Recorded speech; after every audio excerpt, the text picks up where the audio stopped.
1959 সালে নেহেরু লোকসভায় বলেছিলেন, কোট, ভুটানের উপর আক্রমণ করা মানে ভারতের উপর আক্রমণ, আনকোট। সেই সাথে তিনি আরও যুক্ত করেছিলেন, কোট, এখন থেকে ভুটানের আঞ্চলিক নিরাপত্তা ও সীমান্ত রক্ষার দায়িত্ব ভারত সরকারের, আনকোট।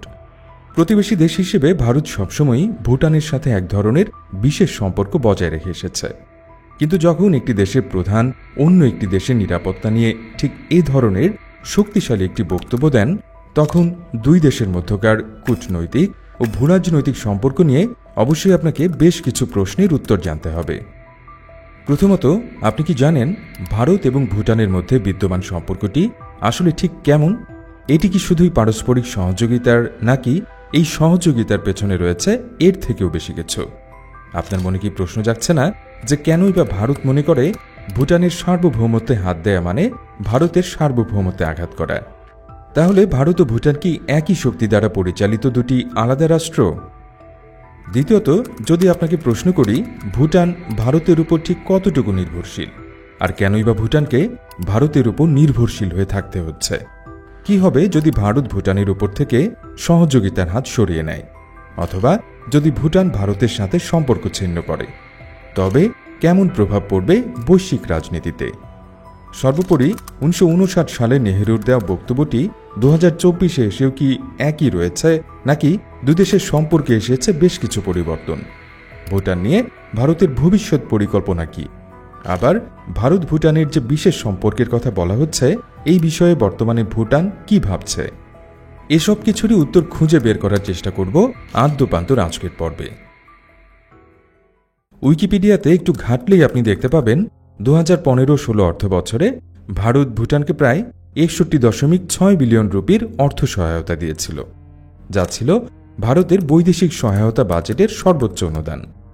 এছাড়াও ভারতের নিজস্ব তত্ত্বাবধানে ভুটানে 1416 মেগাওয়াটের 3টি হাইড্রো পাওয়ার প্ল্যান্ট চালু রয়েছে এবং 2129 মেগাওয়াটের আরও 3টি হাইড্রো পাওয়ার প্ল্যান্ট নির্মাণের কাজও চলমান রয়েছে। কিন্তু মজার বিষয় কি জানেন?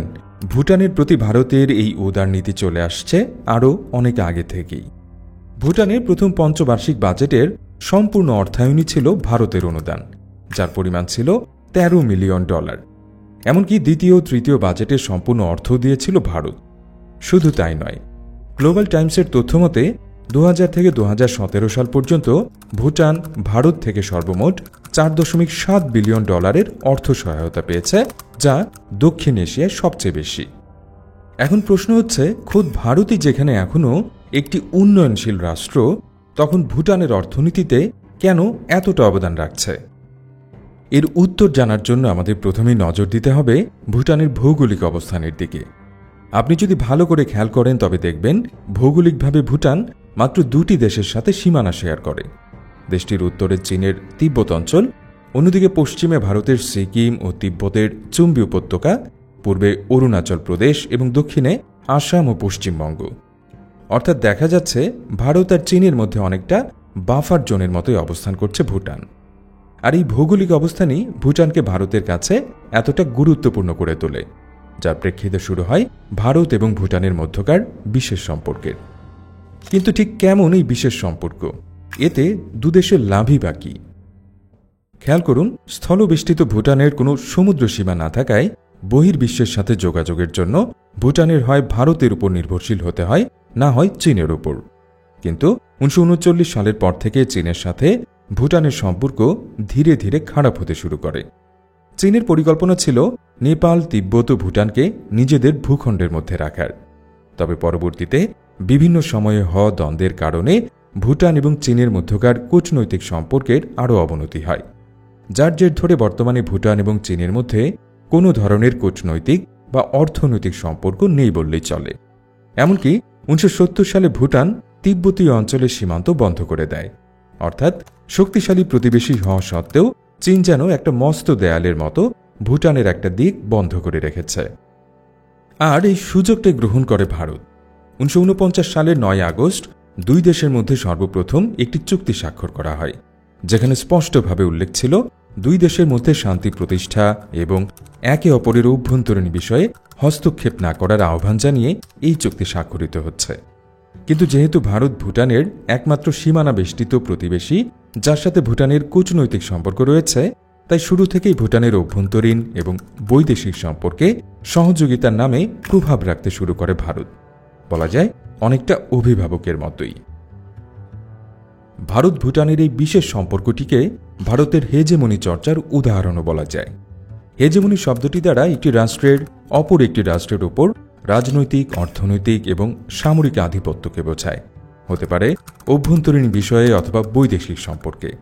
আর আমরা যদি ভারত ও ভুটানের দিকে তাকাই, তাহলে ঠিক এমনই একটি সম্পর্ক দেখতে পাব, যেখানে অত্যন্ত সুকৌশলে ভারত ভুটানের বিভিন্ন রাজনৈতিক, অর্থনৈতিক, এমনকি সামরিক বাহিনীতেও আধিপত্যসুলভ প্রভাব বিস্তার করে আসছে।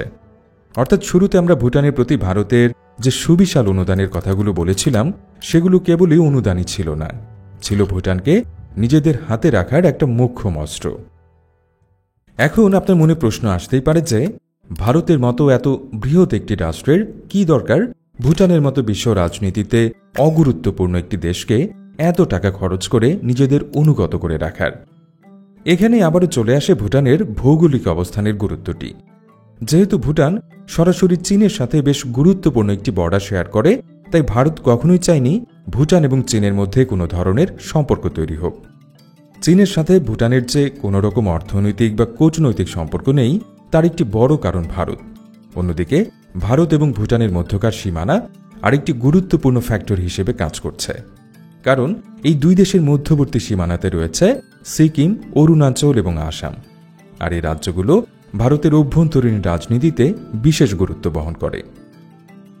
ভারতের অন্যতম বিচ্ছিন্নতাবাদী সংগঠন United Liberation Front of Assam এবং National Democratic Front of Bodoland ভারতের অভ্যন্তরীণ রাজনীতিতে বড় ধরনের হুমকি হিসেবে চিহ্নিত।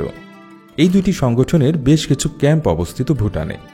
ভারত বরাবরই ভুটানকে এই দুটি সংগঠনের বিরুদ্ধে পদক্ষেপ নিতে চাপ দিয়ে আসছে।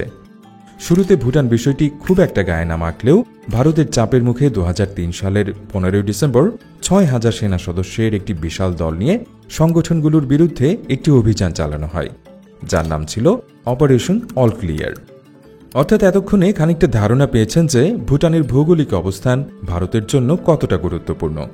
আর ঠিক এ কারণেই ভারত সবসময় ভুটানের উপর বিশেষ সম্পর্কের নামে এক ধরনের অলিখিত আধিপত্য বিস্তার করে আসছে। আবার ভুটান ভারতের আমদানি খাতের অন্যতম বড় উৎস। 2022 সালে ভারত ভুটান থেকে প্রায় $343.1 মিলিয়ন পণ্য আমদানি করে, যার মধ্যে ছিল বিদ্যুৎ, ডলোমাইট, ফেরোসিলিকন, জিপসাম, লোহা ও লৌহজাত পণ্য ইত্যাদি। অর্থাৎ ভারত ভুটানের রপ্তানি খাতে সবথেকে বড় গ্রাহক। শুধু অর্থনৈতিক বা কূটনৈতিক না, ভুটানের অভ্যন্তরীণ বিষয় যেমন সামরিক বাহিনী থেকে শুরু করে সরকার গঠনেও ভারতের ভূমিকা খুবই স্পষ্ট। সামরিক বাহিনীর প্রশিক্ষণ দেয়া থেকে শুরু করে অস্ত্র সরবরাহ, সবকিছুতেই ভুটান ভারতের উপর নির্ভরশীল। ভুটানের সেনাবাহিনীতে যে অস্ত্র ব্যবহার করা হয়, এর সবটাই ভারত থেকে আমদানি করা। ভুটানের আকাশ সীমানার সুরক্ষার দায়িত্বে কাজ করছে ভারতের পূর্বাঞ্চলীয় বিমান বাহিনী। আবার ভুটানের অভ্যন্তরীণ রাজনীতিতে ভারতের হস্তক্ষেপের বিষয়টি সবসময়ই সামনে এসেছে। ভারত কখনোই চায়নি ভুটানে চীন বান্ধব কোনো সরকার ক্ষমতায় আসুক। 2013 সালের নির্বাচন এর সবথেকে বড় প্রমাণ। নির্বাচনের প্রথম অংশে একটি বড় ব্যবধানে তৎকালীন চীনপন্থী সরকারি দল এগিয়েছিল, কিন্তু এর মধ্যেই ভারত ভুটানে গ্যাস এবং কেরোসিন রপ্তানি বন্ধ করে দেয়। একই সাথে ভুটান থেকে আমদানিকৃত বিদ্যুতের উপর ভর্তুকি মূল্য বাতিল করে দেয়। এর ফলে খুব নাটকীয়ভাবে নির্বাচনের পরবর্তী ধাপে তৎকালীন বিরোধী দল পিপলস ডেমোক্রেটিক পার্টি বা পিডিপি জয়লাভ করে। পিডিপির এই জয়কে ভারতের স্বস্তির নিঃশ্বাস বলে আখ্যায়িত করা হয় এবং পূর্ববর্তী সকল পদক্ষেপ বাতিল করে আবারও ভারত ভুটানের সম্পর্ক আগের নিয়মে চলবে বলে ঘোষণা দেয়া হয়। বৈদেশিক সম্পর্ক রক্ষার ক্ষেত্রেও ভুটানের উপর ভারতের অভিভাবকসুলভ আচরণ চোখে পড়ার মতো, কারণ ভুটানের পররাষ্ট্রনীতি সরাসরি ভারতের সাথে সম্পর্কযুক্ত। ভুটান চাইলেই কিন্তু যে কোনো দেশের সাথে কূটনৈতিক সম্পর্ক স্থাপন করতে পারে না, তাকে অপেক্ষা করতে হয় ভারতের সবুজ সংকেতের। শুধু তাই না, এত বছরেও জাতিসংঘের প্রধান 5টি দেশের একটির সাথেও ভুটানের কোনো ধরনের সম্পর্ক তৈরি হয়নি। এর পেছনে ভারতের প্রভাবকেই দায়ী করা হয়। 2007 সালে ভারত ভুটানের মধ্যকার চুক্তিটি আবারও নতুনভাবে স্বাক্ষরিত হয়, যেখানে খুব স্পষ্টভাবে বলা ছিল এখন থেকে ভুটান বৈদেশিক সম্পর্ক স্থাপনের ক্ষেত্রে ভারতের মুখাপেক্ষী হবে না। কিন্তু বাস্তবে সেটি কতটুকু বাস্তবায়িত হয়েছে তা একটি বড় প্রশ্ন। ইতোপূর্বে ভুটান চীনের মধ্যকার সীমানা সমস্যার সমাধান নিয়ে দেশ দুটির মধ্যে আলোচনা শুরু হলেও কেবলমাত্র ভারতের বাধার মুখে সেটি আর বাস্তবায়ন করা সম্ভব হয়নি। কিন্তু চীন বরাবরই চেষ্টা করে যাচ্ছে ভুটানের সাথে সকল সমস্যার সমাধান করতে। ভারত এতদিন ভুটানকে দুই দেশের মধ্যকার বাফার রাষ্ট্র হিসেবে বিবেচনা করে আসছিল, কিন্তু এখন সেই অবস্থার কিছুটা পরিবর্তন হয়েছে।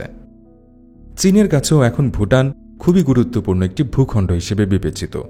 সাম্প্রতিক সময়ে বেইজিং এবং থিম্পুর মধ্যে বেশ কিছু চুক্তি নিয়ে আলোচনা চলছে, যার ফলে ভারত বেশ উদ্বেগ প্রকাশ করে।